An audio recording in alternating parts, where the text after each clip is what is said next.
Over there is Chris, Zach. I'm Vigil. This is Andrew, and on the other line is Jim. And we are the Ghost Inside. We just put out a record. You did indeed, guys. Thanks for joining us today. Thanks for having us. Thanks for having us, man. My absolute pleasure. So I think it's today there. The Ghost Inside drop your 6th studio album, Searching for Solace, today. So how does it feel to have it finally out there in the world for people to digest? It's very exciting, man. We've been sitting on it for a while. You know, we've been working on these songs for how long now? It's been a while. Yeah, we started about a year and a half. Yeah, so December 2022. Yeah, so we've been sitting on it for a while. So it's been nice to see it come to fruition and see it out in the world and see people's reactions and stuff. So it's exciting. So can you dive into it a bit more from a musical point of view for us, guys, and tell us what you were going for? Yeah, I think Andrew can speak to quite a bit to this too, but we feel like with self-titled, we really stuck with like the Ghost Inside formula, didn't take any chances there. That record was very clear what the objective was, kind of like long before we went into it. It was going to be the band's comeback record. Lyrical themes were all there right from the beginning. And this time I think we just felt a lot more freedom. And I'll let Andrew talk about that. Yeah, we just didn't want to set any limitations on ourselves for this one. We wanted to, sometimes the band life can weigh on you a little bit, and at times, we could be afraid to make certain decisions here or there with our music. But we went into this one having a clean slate and just doing whatever we thought we liked, whatever we wanted to do. We tried anything and everything, and it was awesome to work with so many different co-writers and producers, and they sort of unlocked like some things we didn't realize we had in us as a band, and it was cool to see the outcome. Yeah, cool. And you released the singles Wash It Away, Death Grip, Earn It, and Split. So just say all someone's heard of the Ghost Inside is those songs on the radio or something. Like, are they a good sonic representation of what to expect from the whole band, our whole album? As far as the album, yeah. It's really it's a very push and pull record. It's a very back and forth, up and down record, and it's all with intention. And all the singles that have come out have been kind of contrasting. Like they've been one extreme or the other. Like they've been kind of pulling in different directions, and that's kind of how the vibe of the record is. Because in life there's no like direct linear path to anything. Anything you want, anything you do is always going to have peaks and valleys. It's always going to be ups and downs, and we wanted to portray that in the songwriting process and in the record as a full listen through. Like it starts with just a aggressive scream, and it ends with a soft acoustic guitar with singing. Like it's all with intention. And like I was saying to you guys earlier, like I don't get out of bed early at all. And I got up at 8 o'clock this morning. I put that album on, and I reckon I was awake within about 5 minutes. But there's one song on there, one line in particular that really grabbed me, guys. Like there's a song called Wrath, and the line in it says, "The only way to heal is to hurt more." Like it's so spot on the money, but it's just not something you'd think of. Where'd that come from? We were writing Wrath, and we were thinking of a part for the build-up, and I think it was something that I had just said as like a placeholder, and then the more we thought about it, we were like, you know what, like this is exactly spot on of what this song is about. Like like you have to go through the shit to get better. You have to really live in the down to see the other side of it, and that's kind of the symbolism behind the song. And it was I'm glad you resonated with that line, because that's a very cool line. It is. Yeah. It ended up being one of the stronger lines of that song for sure. I think that's like shows another talent, I guess, of songwriting. Like the way you described it, then like a lot of people would take that long verbose way around of describing it, but to sort of condense it all down in one little line and to say the only way to heal is to hurt more. It should be on a t-shirt. It's fucking great. That's definitely an idea we're gonna be doing. And I noticed there's no song on there called Searching for Solace, which means that the title's got to have a bit more significance. Yeah, Vigil really is the leader when it comes to like lyrical things and thematic things. But he kind of let the rest of us into the process a little bit more on this record in terms of like helping to write lyrics. And so when we had finished the record and were thinking about a title and what this record meant to us and what the process of making it, writing it meant to us, it really was, it became clear to us that it was about this journey that we're on together. And that for so long when we were younger, we were so focused on destinations and finding solace and like always chasing these things and sometimes missing parts of the journey. And that as we are getting a little bit older and starting this new chapter in our lives, with this record in particular, that we're trying to be more mindful of the journey and appreciate things as we experience them and not let life pass us by as it's happening. And that, if you want to find solace in life, it is an active process. Like peace and health and those things that we all want to have don't come to you for free. They don't fall into your lap. They take hard work. Takes ups and downs. It takes the yin and the yang and all that stuff. And so, I think a couple of the words kind of popped together and we mixed and matched them in every way you could imagine. And Vigil kind of one day went, "What about searching for solace?" And that was it. So now we're stuck with it for the rest of our lives. You used Dan Braunstein as producer for most of the album, but you also had Cody Quinstad and Grant McFarlane work on some songs as well. Like, what was the reason behind that?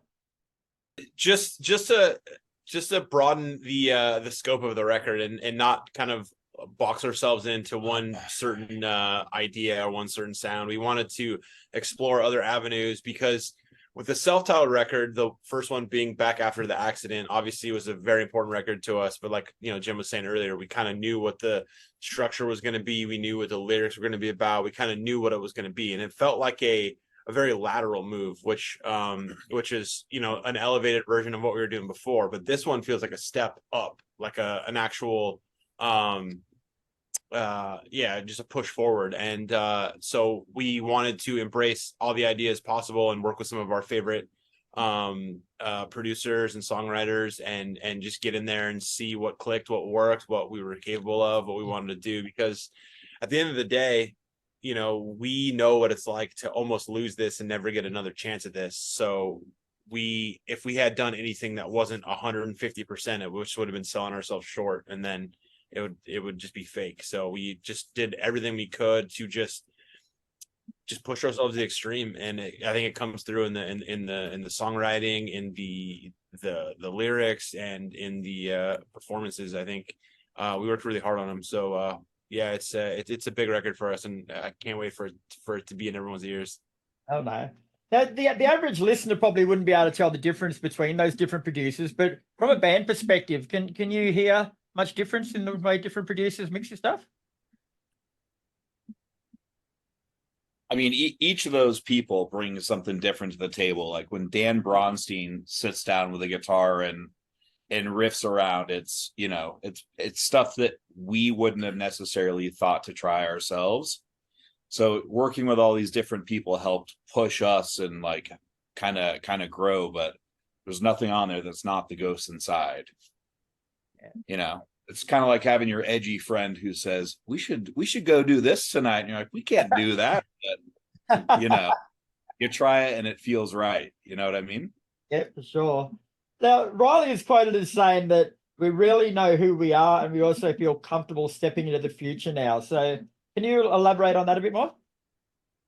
Yeah. I think we have been a band for 15 years or so as the Ghost Inside, and all of us were in bands prior to this. And we're guys who are married, have kids. We're more confident, I think, in our own skin now than we've ever been, and that we're going to tell people who the Ghost Inside is. We're not going to let people tell us who the Ghost Inside is. And I think one of the things that we really tried to do with this record, and we keep going back to this word, is just to be bold. And I actually have Winston from Parkway Drive to blame for putting that word in our head. We saw him pretty early in this writing process, and he was asking, how things were going, maybe what direction we were going to go in. And I said, like the record at that time definitely didn't feel like it was quite coming together yet. It felt like a bunch of different songs written with different people, different producers. And he said, whatever you do, go after it 100%. He's like, don't take the edge off anything because you think someone else isn't going to like it. He's like, if you like it, that is the litmus test, and don't let anyone else decide what your band is. He's like, so whatever you do, be bold and go for it 100%. Yeah. I was actually only speaking to Winston a couple of days ago when you guys came up, and that guy is probably one of the most inspirational people I've ever met. Like, he's so positive with everything, and he's so driven, isn't he? He's just a one of a kind. Oh, he's Superman for sure. yeah, he's such a good he's the best guy. Speaking of Winston and Parkway Drive, you guys are actually making your way back to Australia in September for a run of shows for their 20th anniversary tour. Like, those shows are nearly all sold out already, guys. Like, it's going to be fucking massive. The crazy thing about that, it's like Parkway Drive could have done that arena tour without any other bands. They were like, dude, they literally could have just announced that them doing this in arenas for, you know, come back to Australia doing a tour. They haven't done it in, for, you know, a home tour in forever, and then they would have sold out with me playing with them. But that's yeah. and then out of the kindness, they're like, dude, let's bring some sick bands. Let's make this like a whole ordeal. So, you know, we're very honored that they thought of us, and we had you know, we've been having stuff in Australia in the works, and it's kind of hadn't worked out for us, and we're trying to get down there, and then one day we got this call, and it was like, yep, we're doing that. There's no chance we're turning down a Parkway Drive arena tour in one of the best countries in the world. So yeah, we're very grateful that they asked us to hop on those shows, and I mean, I think it might be what I'm most excited for this year is that tour, and to be able to play some arenas and just have those vibes. It's very exciting. And it's not just you guys, of course. There's I Prevail and Void of Vision as well. So effectively, you got 4 headliners in one bill. Like, it's no wonder it's sold out. Yeah, it's a wild lineup, man. It's a wild lineup. So if my research is correct, you guys were last out here for Full Tilt in 2022. No, the Full Tilt ended up getting canceled. I'm not exactly sure why it happened, but we were supposed to be on Full Tilt, and it ended up not happening. Oh, the whole tour just ended up not happening. So the last time we were in Australia was we played Unify in the outskirts of Melbourne in 2020. Yeah, in 2020, and right before the pandemic. Right. And Lucky then you got out. yeah, the time before that would have been what, 2014. Yeah. Yeah, So it's been 10 years since we've done a full. Yeah, so it'll have been 10 years since some of the people have seen us. So I don't imagine everyone was able to make it to Unify. You know, like it's in the middle of nowhere, and you know. Yeah, well, to refresh everyone's memory, what can Australian fans expect from the Ghost Inside? Like, run us through like I won't say a typical live show because there's no such thing as a typical live show, but run us through what you got. I reckon you guys would be explosive as fuck. Yeah, just a lot of intensity, a lot of interaction, a lot of sing-alongs, and a lot of energy. I think that's a big thing for our band is we really thrive on putting off the energy and getting it back from the crowd. And every single time we've ever come to Australia, man, they've been so supportive, and all the people down there have been so into our band, and we've been going there since we've been lucky enough to be able to go there since 2008, pretty much every year, if not every other year. And we have a good career down in Australia. So just excited to get back there and play for some people, and play for some fans, and then play for a lot of people who've never heard of us before, because Parkway is the biggest band in the whole world. You know, they're playing 15,000 people arenas. It's like, yeah, it's insane. Well, I mean, the other side of that too is the band hasn't been there for a full tour in 10 years. So you have to imagine that there's quite a few people who may not even know the band exists at this point. Yeah. So it's a really awesome opportunity that Parkway's giving us to play for people who may have never even heard the band before. The way it's going, you'll be playing a half of Australia over those shows, mate. So